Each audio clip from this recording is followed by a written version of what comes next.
नमस्कार, पंजाब केसरी टीवी में आपका स्वागत है। और आईएनएलडी पार्टी की महिला विंग की प्रदेश प्रभारी सुनैना चौटाला आज रोहतक पहुंची हैं। हम उनसे बात करते हैं कि इनेलो पार्टी महिलाओं को लेकर किस तरह से आगे बढ़ रही है और किस तरह से संगठन में महिलाओं को भागीदारी देने का काम चल रहा है। सुनैना जी, इनेलो पार्टी, क्योंकि आपको महिला विंग की जिम्मेदारी दी गई है, महिलाओं को पार्टी के साथ संगठन में ज़्यादा से ज़्यादा जोड़ने के लिए किस तरीके से काम चल रहा है? सबसे पहले तो आपका बहुत बहुत धन्यवाद। और मैं हरियाणा प्रदेश की इंडियन नेशनल लोकदल की महिला प्रभारी हूं और मेरे साथ हमारे प्रदेश की प्रदेश अध्यक्ष तनुजा हैं। तो हम दोनों ने एक ही बात ठानी है कि हरियाणा प्रदेश की महिलाएं राजनीतिक तौर के ऊपर कैसे सक्षम हों, कैसे मजबूत हों, इसी को लेके हमने ज़िले वाइज पहले हमारी मीटिंग्स की। उसके बाद हमने जिला अध्यक्ष नियुक्त किए, अभी हमने हल्का अध्यक्ष भी नियुक्त किए हैं। प्रदेश की हमारी जो महिला टीम है वो सजग है और आगामी जो ये प्रदर्शन है हमारा 25 सितंबर की रैली, उसमें मैं आपको ये कह सकती हूँ कि इंडियन नेशनल लोकदल सबसे मजबूत दल के रूप में उभरेगा। इसमें महिलाओं की बहुत बड़ी भागीदारी आपको देखने को मिलेगी। लेकिन कहीं ना कहीं एक समय था महिलाओं की भागीदारी लोकदल या इंडियन नेशनल लोकदल में काफ़ी देखने को मिलती थी। क्या कमियां रहीं जिसकी वजह से थोड़ा बहुत ये लगता है कि महिलाएं कम आईएनएलडी की तरफ जा रही? आज भी आप देखेंगे, अगर आप सभी राजनीतिक दलों को गौर से देखेंगे तो आज इंडियन नेशनल लोकदल का महिला विंग ही आपको सबसे मजबूत नज़र आएगा। उसका कारण यही है कि हमारी जो टीम है, तनुजा के अंडर जितनी भी टीम बनी है, आज उन्होंने ये ठानी है कि हम आधी आबादी में महिलाएं हैं, तो सभी महिलाएं हमारे इंडियन नेशनल लोकदल के साथ जुड़े।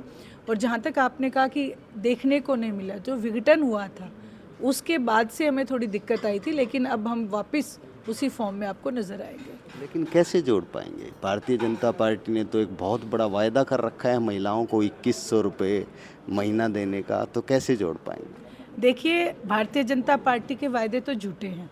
उन्होंने महिलाओं को 500 रुपये में सिलेंडर देने की बात भी की थी, लेकिन आज तक नहीं दिया। उन्होंने 15 लाख का वायदा किया था, लेकिन आज तक 15 रुपये भी नहीं दिए। 2100 रुपये का वायदा चुनाव से पहले किया था, 1 साल होने को है, लेकिन अभी तक वो वायदा भी ठंडे बस्ते में ही है। लेकिन इंडियन नेशनल लोकदल पार्टी के नेताओं ने जब जब हरियाणा प्रदेश की जनता से जो वायदा किया उसको पूरा किया। बुढ़ापा पेंशन इसका एक बहुत बड़ा एग्जाम्पल है।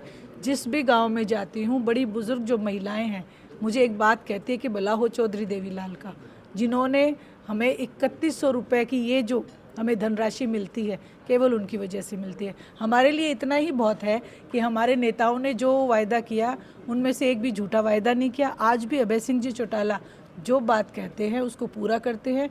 तो ये एक बहुत बड़ी हमारे साथ ताकत है, सच्चाई की ताकत, जिसको लेके हम जनता के बीच में जाएंगे। बुजुर्ग कहते हैं कि चौधरी देवीलाल हो का भला हो, लेकिन फिर भी आप लोग एस्टेब्लिश क्यों नहीं हो पाए? आपको 2 सीटें मिली, वो भी दोनों एक ही परिवार की सीटें हैं, और सिरसा से आपको मिली हैं, और सीटों पर भी आप काबिज नहीं हो पाए। अभय सिंह चौटाला भी चुनाव हार गए। तो वो चौधरी देवीलाल का वो जो बुढ़ापा पेंशन शुरू की थी वो आप लोगों तक क्यों भुना नहीं पा रहे हैं? देखिए, जो आपने पिछले जो विधानसभा चुनाव का जिक्र किया इसमें कि क्यों नहीं हो पाए, जो कांग्रेस पार्टी है उन्होंने एक बहुत बड़ा षड्यंत्र जो है रचा था। लोगों के अंदर ये धारणा पैदा की थी कि बीजेपी को हराना है तो कांग्रेस को वोट दिया जाए। हमें कंसीडर नहीं कर रहे थे क्योंकि पार्टी का विघटन हुआ था। पार्टी को स्टैंड होने में वक्त लगता है, इसलिए लोगों को लगा कि अगर 5, 10, 20 सीटें हम इंडियन नेशनल लोकदल को देते हैं तो पूर्ण रूप से हम बीजेपी को क्या पता मिटा पाएँ या ना मिटा पाए। कांग्रेस पार्टी के ऊपर उन्होंने भरोसा किया था, लेकिन हम निरंतर इस बात को लोगों के बीच में कहते रहे कि जो लोगों ने इंडिया गठबंधन में इंडियन नेशनल लोकदल पार्टी को नहीं स्वीकारा, आम आदमी पार्टी को स्वीकार लिया और इंडियन नेशनल लोकदल को नहीं स्वीकारा, ये एक बहुत बड़ा षड्यंत्र है। इस षड्यंत्र के चलते हरियाणा प्रदेश में फिर से बीजेपी आएगी, जो कि बात सच हो चुकी। आज लोगों को इस बात की समझ आ चुकी है कि कांग्रेस और बीजेपी मिलके फ्रेंडली मैच खेल रहे थे। आगामी मैं आपसे ये आपको बताती हूँ कि 2029 में जो इंडियन नेशनल लोकदल का प्रदर्शन होगा वो 87 वाला प्रदर्शन होगा। फ्रेंडली मैच तो आप भी खेल रहे थे। गोपाल कांडा कह रहे हैं कि आपने बीजेपी से सेटिंग की थी रानिया की सीट को लेकर के। ये आप नहीं कह सकते कि हम फ्रेंडली मैच खेल रहे थे किसी भी आधार पे। गोपाल कांडा को भूपेंद्र सिंह हुड्डा ने स्वयं जमाल गांव में जब बाई इलेक्शन था इलाहाबाद का, तो स्वयं ये कहा था कि कांडा मेरा मित्र है। तो मित्र तो वो है उनके, हमारे साथ धोखा किया। अगर गोपाल कांडा ये कहते हैं कि उन्होंने रानिया की सीट जितवाई, तो वो स्वयं सीट क्यों नहीं जीते?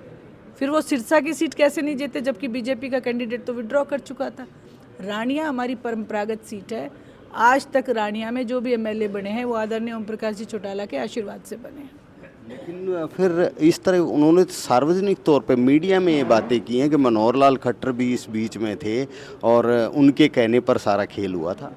मनोहर लाल खट्टर ने इस बात का जवाब उन्हें बखूबी दे दिया है कि ज़्यादा हवा में नहीं उड़ना चाहिए। मैं भी उन्हीं की बात के ऊपर फूल चढ़ाऊंगी, क्योंकि वो उन्हीं के फ्रेंड है। बीजेपी, हलोपा, कांग्रेस, ये सभी एक तरफ हैं।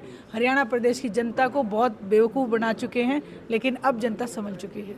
एक सवाल मैं ये पूछना चाहूँगा कि जननायक जनता पार्टी जो आप लोगों से अलग हुई, उन्होंने अब की बार रोहतक को सेंटर बना दिया और स्टेट ऑफिस यहीं बना रहे हैं। क्या राजनीति आपको लगती है इसके पीछे? ये तो वही बेहतर बता पाएंगे। राजनीतिक तौर के ऊपर लोगों ने उन्हें पिछले विधानसभा में नकार दिया है।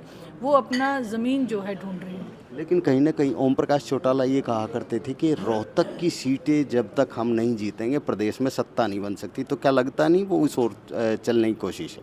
देखिए, वो लोग ही बेहतर बता पाएंगे। लेकिन मैं ये बात ज़रूर कहती हूँ कि जो रोहतक है वो एक सच्चे लोगों की भूमि है। वो सच्चाई के साथ जाना पसंद करते हैं। आज मैं जिस रोहतक के जब भी, चाहे किलोई हल्का है, चाहे जिस भी हल्के में, जिस भी गांव में जाती हूँ, लोगों ने अभय सिंह जी चौटाला को पुकारना शुरू कर दिया है। पुकारना तो शुरू कर दिया है, लेकिन आप लोगों का गढ़ हुआ करता था ये, लेकिन आप उस गढ़ को बचा नहीं पाए। कोई वजह रही होंगी उसके पीछे? देखिए, गढ़ हम दोबारा बनाएंगे और ये गढ़ बनते देर नहीं लगती। राजनीतिक तौर के ऊपर ऐसे उतार चढ़ाव आते रहते हैं। इस उतार चढ़ाव से ना तो कभी हमारा परिवार घबराया, ना हम घबराएंगे। आदरणीय चौधरी देवीलाल जी को एक समय भजन लाल जी ने बड़ा धोखा दिया था। इसी तरीके से अब अभय सिंह जी, ये राजनीति है, इसमें ये सब चीज़ें चलती रहती है, उतार चढ़ाव चलते रहते हैं। गढ़ बनते देर नहीं लगती। वापस आप देखेंगे 2029 में वापस हमारा गढ़ तैयार हो जाएगा। किस पर विश्वास करे जनता? आप लोग भी चौधरी ओम प्रकाश चौटाला या चौधरी देवीलाल के नाम से वोट मांग रहे हैं। जननायक जनता पार्टी भी चौधरी देवीलाल और चौधरी ओम प्रकाश चौटाला के नाम से ही राजनीति के मैदान में। आदरणीय चौधरी देवीलाल जी का फोटो तो बीजेपी भी लगा लेती है, लेकिन विचारधारा कहाँ पे है डिपेंड ये करता है। इंडियन नेशनल लोकदल का पौधा जो है स्वयं आदरणीय चौधरी देवीलाल जी ने लगाया, और जिसको सारी उम्र ओम प्रकाश जी चौटाला ने सींचने का काम किया। चौधरी देवीलाल जी ने अपनी विरासत ओम प्रकाश जी चौटाला के हवाले की। अब ओम प्रकाश जी चौटाला ने अपनी ये विरासत अभय सिंह जी चौटाला को सौंपी है, इसलिए जनता उन्हीं के ऊपर विश्वास करेगी। तो सुनैना चौटाला का साफ तौर पर यही कहना है कि महिलाओं को संगठन में ज़्यादा से ज़्यादा भागीदारी देने के लिए इनेलो पार्टी काम कर रही है और जल्दी इसके नतीजे भी देखने को मिलेंगे। हाँ, लेकिन उन्होंने गोपाल कांडा को लेकर स्पष्ट जवाब दे दिया है कि वो भूपेंद्र सिंह हुड्डा के साथ मिलकर सारी राजनीति कर रहे हैं, लेकिन भविष्य में इस राजनीति का और खुलासा हो जाएगा और जब 2029 के चुनाव होंगे तब इनको पता चल जाएगा कि कौन किसके साथ है। रोहतक से मैं दीपक भारद्वाज, पंजाब केसरी टीवी। हमसे जुड़े रहने के लिए हमारे YouTube चैनल को सब्सक्राइब करें और नई वीडियो की नोटिफिकेशन के लिए बेल आइकॉन को दबाएं। अगर आप ये वीडियो Facebook पर देख रहे हैं तो लाइक जरूर करें और ज्यादा से ज्यादा शेयर करें। धन्यवाद।